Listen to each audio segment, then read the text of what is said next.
মিঠু, চলো স্কুলে যাই। চলো রাজু।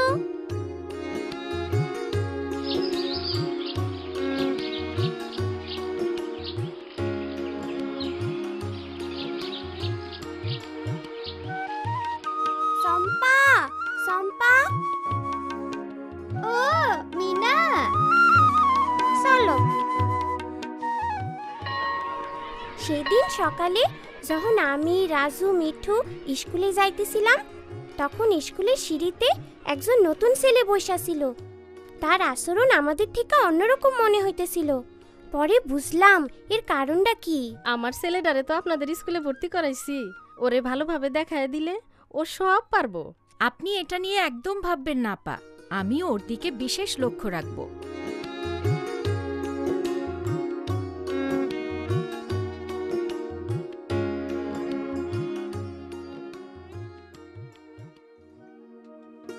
কাল থেকে আমাদের সাথে নতুন একজন ছাত্র ক্লাস করবে। তার নাম অনু। অনু মাঝে মাঝে একটু অন্যরকম আচরণ করতে পারে, কিন্তু আমরা সবাই তার সাথে স্বাভাবিক আচরণ করব। আপা, যারে বাইরে দেখলাম সেই কি পাগল? ও তো একটা বোকা। হ্যাঁ, তোমরা তাকে বাইরে দেখেছ, কিন্তু সে পাগল না। অনুর একটা সমস্যা আছে যাকে বলে অটিজম। এটি মারাত্মক কোনো সমস্যা না। আর দীপু, সে বোকা নয়, অনু যথেষ্ট বুদ্ধিমান। আপা, অটিজম কি? এ বিষয়ে আমি যা জানি তা বলছি।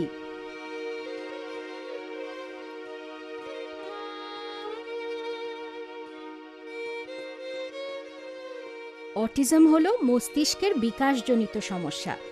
অটিস্টিক শিশুরা অন্যদের সাথে মিশতে পারে না, কিন্তু যাদের অটিজমের মাত্রা বেশি তারা একেবারেই পারে না এবং তাদের পরিপূর্ণ যত্নের প্রয়োজন।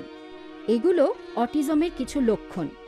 ছোট বাচ্চাদের এই সমস্যা হলে তারা অন্যদের আচরণে কোনোই উত্তর দেয় না, এমনকি তারা শব্দও করে না, হাসেও না। যত তাড়াতাড়ি অটিজম শনাক্ত করা যায় তত তাড়াতাড়ি এর পরিচর্যা করা সম্ভব। অনুর সম্পর্কে যা বলা হলো তাতে বোঝা যায় কোনো কিছু বারবার বললে এবং রুটিন মেনে চললে সে সব কিছু ঠিকমতো করতে পারবে। এজন্যে স্কুলের নতুন পরিবেশে এসে সে কিছুটা সংকোচ বোধ করবে, কিন্তু সবাই তার সাথে শান্ত ব্যবহার করো।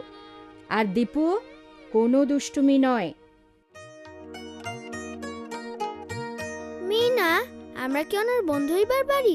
অবশ্যই পারি রাজু, ও আলাদা হইবার পারে। আমরা স্কুলে সকলে তার সাথে বন্ধুত্ব করব।